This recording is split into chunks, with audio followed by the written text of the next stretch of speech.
Well, hello, this is Dr. Barry Herman. I'm a Philadelphia-based board-certified child and adolescent psychiatrist. I'm also Chief Medical Officer at Attentive Health, a digital health therapeutic company. I've enjoyed a 2-decade-plus career in the pharmaceutical industry, and I want to share with you today a presentation about opportunities that exist for psychiatrists in the pharmaceutical industry. I would say that there's very little known, especially by trainees and early career psychiatrists, and even psychiatrists who have been practicing for years, about all of the different opportunities that exist as career options in the pharmaceutical industry. So let me share my screen with you.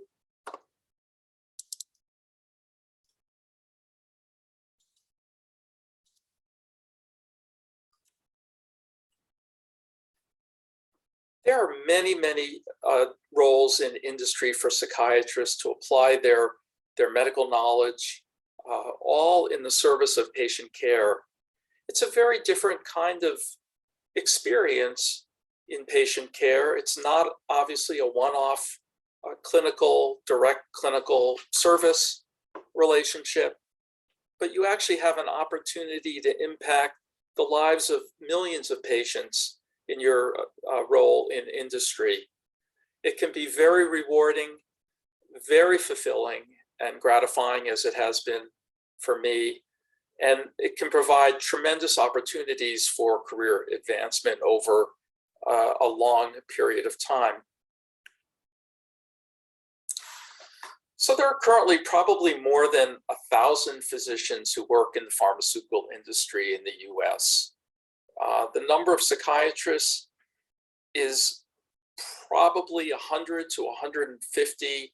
There are no real data that come out about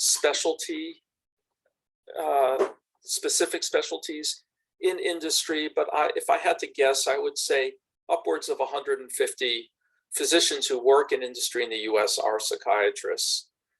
And this is a time right now where there are tremendous opportunities for clinicians, scientists, and researchers in industry. Advances in genomics, in molecular biology, have really opened the doors for the need for clinical and scientific expertise, roles that really only physicians can fill. There are so many different kinds of roles available in industry for psychiatrists. And what's interesting is that many of these positions can often be form-fitted, meaning they can be tailored to what you would bring to an organization in terms of your background, your experience, your skills, your expertise. As I said, most of physician positions in industry are clinical and scientific, but there are other positions as well that we'll talk about in a minute. We see physicians from every specialty virtually throughout the pharmaceutical industry. A career in industry is really an attractive alternative to clinical practice or academia. It certainly has been for me. And as you would expect, psychiatrists are often going to focus on CNS related therapeutic areas and products. I would break down the types of industry positions into the size of the companies. There's what's called big pharma. These are large companies that are generating billions of dollars of revenue each year. Medium pharma, small pharma and biotechnology, startups, which are often privately held companies that are backed by private equity or venture capital. And now, more recently, in the last decade, and even more so with COVID providing a tailwind, digital health is coming into its own. And when I say digital health, I'm talking about platforms for the delivery of clinical services but also therapeutics themselves. There are a number of digital therapeutics that have now been FDA cleared for treating disorders virtually and at large scale. Just to give you an idea of the largest pharma companies in the US, these are based on revenue of the 10 largest companies in the world. The company names, I'm sure, are familiar to all of you, and I would dare say there are psychiatrists working at each of these companies in some capacity. So what is it about a career in pharma that makes it so gratifying? Well, first of all, there are generally ample resources. By that, I mean funding and infrastructure that allow you to be able to do your job and be able to accomplish your goals and objectives without limitations or constraints. And for those of us who've been in environments with limited resources, limited budgets, having those kinds of resources available to you can really, make your job a lot of fun, and it can also lead to some very exciting projects, activities, and deliverables. I would say that my experience in pharma has been one where a focus has been on my personal and professional development. There are resources available for training and education, training of all sorts, not just therapeutic area or technical training, but actually a focus on soft skills, things like learning how to become a public speaker, relationship building, teamwork, empathy, leadership. These are areas that are quite important, especially the higher up you go in an organization. And most companies are investing in creating leaders, physician leaders at their companies. And that certainly has been something that I've experienced in my own career. You're really able to use your own skills and talents and really leverage those to be able to get involved in very exciting projects, whether it's research or whether it's other areas. Work in industry is largely team-based. It's something that we as psychiatrists are used to, often working in multidisciplinary teams. But in industry, you're often working as part of a team, working very closely with other colleagues within your own group, but also across groups in different functions. And it can be quite rewarding to be part of a larger community within an organization. One of the, I think, features that makes working in industry quite attractive is that there really has become a much larger focus on general wellness, work-life balance. Often there's tremendous flexibility in the way that you can schedule your workday. There are opportunities for travel. For myself, this has been quite rewarding. I've traveled all throughout the United States, but also in many countries outside of the United States, an opportunity I probably never would have had if I hadn't been working in industry. The opportunity to attend multiple scientific meetings, to be able to meet with and collaborate with colleagues across companies, to meet with clinicians who are out in the front lines practicing, and most importantly, to really be able to get to know and work closely with some of the greatest minds in our field, whether in research or academia or clinical practice. It's an opportunity, again, that would probably not be available to most folks unless they were working in industry. Industry, of course, can offer attractive compensation. It's not to say that clinical practice can also be quite financially rewarding, and often more so than a career in industry, but the benefits are often quite generous, and there often are a lot of perks beside the usual kind of benefits that come with an employer employee agreement. Stock options, stock gifts are quite frequently part of your compensation. So what are some of the roles in industry for psychiatrists? Well, there are really many. Starts with drug discovery or preclinical sciences. This is largely bench science for those hardcore scientists out there, or translational research. And then that moves into clinical research, or R&D, which is really the heart and soul of pharma for physicians. It has a lot to do with the design, initiation, conduct, and monitoring of clinical trials in humans. There are also roles for physicians in marketing. Those roles generally fall within the area of oversight of promotional materials that are generated by a company to market its products.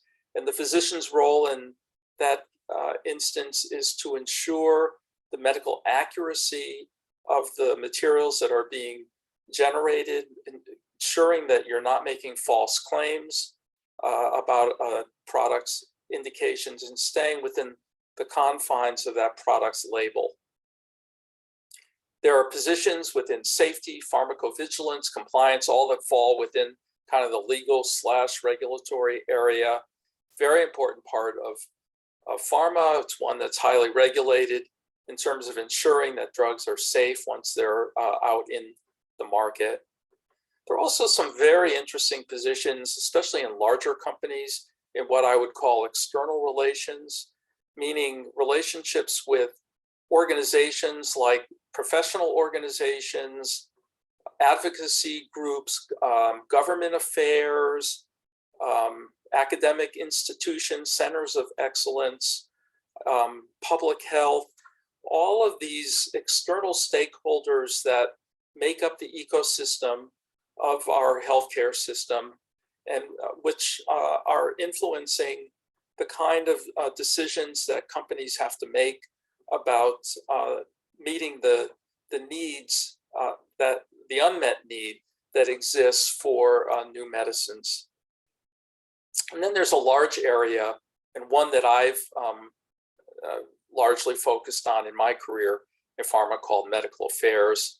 And that also includes what's called field-based medical, or medical science liaisons. And these are field-based medical directors that are located remotely and typically are assigned a geographic area to cover. And I'll talk to you a little bit more about that in a minute. There are also a lot of areas that have been becoming increasingly important around what's called health economics and outcomes research. This is largely evidence generation, often in the real world with real world data, real world evidence. This is largely to be able to provide payers with information that help them decide whether to reimburse for a product, but they also can use these data, not just payers, but anyone, to be able to drive clinical decision making.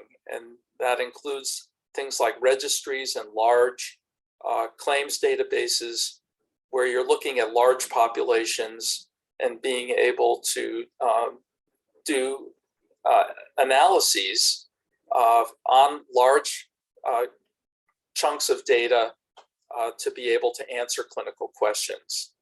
There's also drug information. There's clinical support of different types throughout organizations where physicians can fill in for a specific role. So let's start with clinical research and development. That's really the engine that fuels virtually every activity in pharmaceutical industry. Obviously, the results from clinical trials form the basis for sales and marketing, and provide all of the medical and scientific foundation for product claims and what's in the product package insert, or the label, as we call it.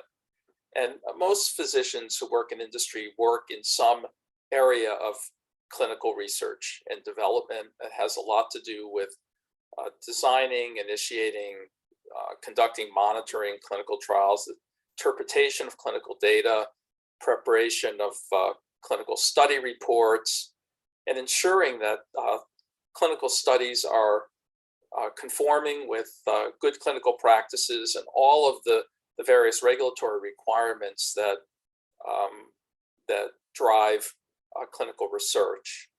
Often you're working closely with organizations like contract research organizations or specific investigator sites, not just within the US, but often outside of the US as well. And this provides opportunities for the kind of travel experiences that I just mentioned a little while ago. Medical affairs is another large area within industry where I've spent the majority of my 20-year career. It's really about providing medical leadership and expertise for the successful commercialization of a product throughout its life cycle. And as I like to say, it's really a way to represent the voice of the patient in all of the company's development and commercialization activities. It's largely about the communication of medical and scientific information about a company's products. And there's lots of different ways in which that's done. And it's leading with the science, and only physicians and medical and scientifically trained folks are in a position to be able to do that. It can be a very strategic position where you're developing medical plans that are aligned with and support the various brand plans. You have to have broad and deep knowledge about drug development, clinical trial design, all of the regulatory requirements that are out there, and a special expertise in how to manage life cycle of a drug. So that includes expanding indications for a drug, doing additional research or real world observational studies about your product once it's in the market. And that can include publications, medical information. Medical information is when outside entities inquire about a company's product, and the company is obligated then to provide information about their product in response to those unsolicited inquiries. It also includes field medical affairs or medical science liaisons, as I said, and I'll speak about them in a minute. As I said, health economics and outcomes research is becoming increasingly important, not just for payers to determine their reimbursement strategies, but also to be able to now generate additional real-world evidence and real-world data that can drive clinical decision-making. It includes medical education activities. Often companies, especially larger companies, are providing funding for outside independent research with their products. Usually that research is aligned with the company's interests, but those studies are conducted completely independently without any influence at all from the company, save the fact that it's providing the funding for that research. And then, as I said, there's been a big push and a big move now to generate real-world data with products. Clinical trials are not the same as real-world data. The subjects that are in clinical trials are often quite sanitized, as I would say. They have to meet certain inclusion, exclusion criteria. They often don't have the kind of comorbidities that you see with real world patients. And so there's a growing interest now in how products work in the real world with real patients and be able to generate data that can inform not just strategies around reimbursement for payers, but around clinical decision making. You see these now with large country registries or large claims databases that are utilized to be able to do post hoc analyses on real world patients. And then, as I said, there's this area of medical marketing where physicians can lend their expertise to ensure that the promotional materials that are generated by a company about its products are medically accurate and are not making false claims about that product's indications. So let's talk about medical science liaisons, or MSLs. This is how I began my career at Pfizer in 2001. I had virtually no experience in clinical research, and I certainly knew nothing about the pharmaceutical industry. And it was just a opportunity that presented itself, and one that I'm quite grateful came my way, because it has led to a 20-year successful career that's been highly rewarding for me. But these are field-based, regionally located medical directors. Their positions are not located within the company itself, but are actually generally assigned a geographic region that they cover. It's composed of terminal degree scientists, MDs, PhDs, and PharmDs. Often they're disease area experts or product experts and champions. There's a lot of travel involved. So you're covering a geographic area, and you're basically identifying and engaging with the most influential thought leaders in a particular therapeutic area that is aligned with your company's product or products. And you begin to develop relationships with those, what we call key opinion leaders. And this can lead to mutually beneficial outcomes for you and for them. It's really the marriage of science and business in trying to understand your company's needs and these key opinion leader interests, and trying to find opportunities to be able to partner and collaborate with them. And in doing so, you can actually deliver business impact back to the company.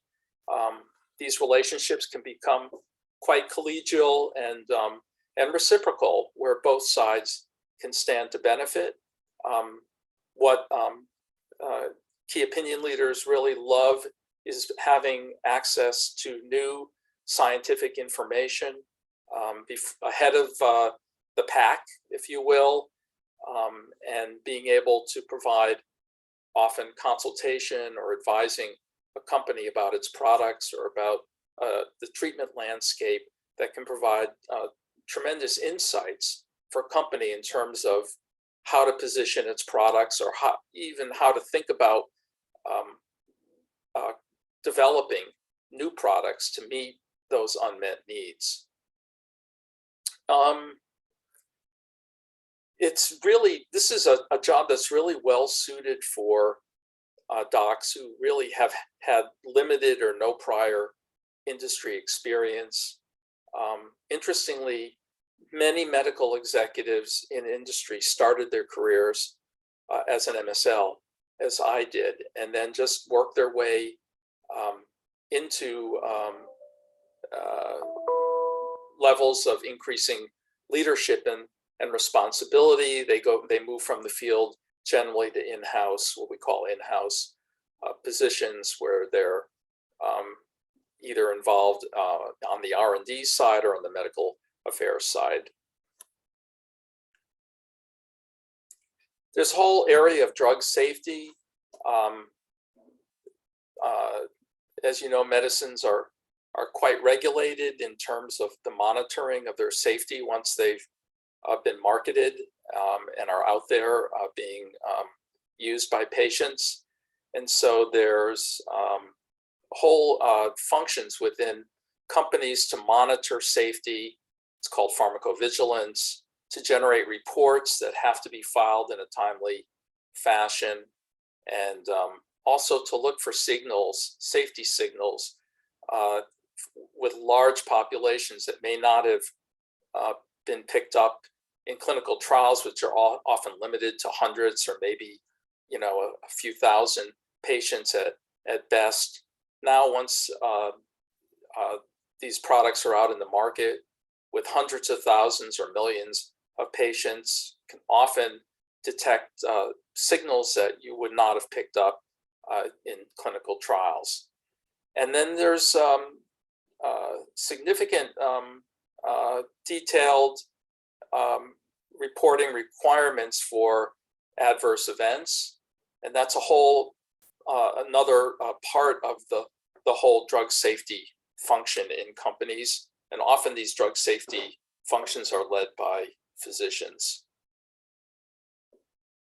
And as I said, there are really other roles as well, and often it's the background of a physician, the skills, the experience, the expertise that he or she brings that can sometimes lead to the creation of opportunities or positions for them, especially in larger companies and even in smaller companies that are more flexible in terms of how they create physicians for individuals that they know are going to bring value and may not fit into a specific defined role.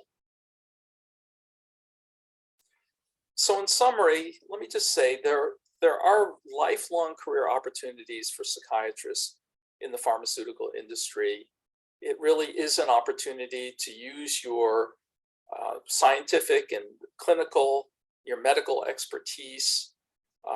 You're bringing value to millions of patients instead of the traditional single patient encounter. But in my own case, I know that some of the work that I've and my team have developed have made a significant difference. For example, my team established a clinical screener, a patient-reported screener that's widely used in clinical practice to detect a relatively misunderstood and underdiagnosed disorder called binge eating disorder. And I would have never had an opportunity to be able to do that except in industry. And now this clinical screener is being widely used in primary care and psychiatric practices. It's a collegial environment, and you can make lifelong friends and become quite close with a number of your colleagues that you work with. And it's also nice to be able to have that cross-functional exposure to generally very smart, very brilliant people who are working in different areas within a company and with whom you have the pleasure to be able to work. And as I said, there's a clear trajectory to career advancement. A lot of effort is made to help you develop your career and to advance. You often work on a personal and professional development plan, and your boss often is trying to help you to be able to advance your career. So there's a lot of support for that. Anyway, I hope that this has been of interest and useful to you. I would encourage folks who have an interest in a career in industry, who never really even considered one to take a closer look, you should reach out if you know anybody who works in industry to talk with them. I certainly would not, especially the earlier you are in your career, rule out the possibility of working in a career in industry. It, as I said, can be quite rewarding, quite gratifying, and provide you with opportunities that you would never have in clinical practice, in traditional research or academia. So thank you very much for your attention.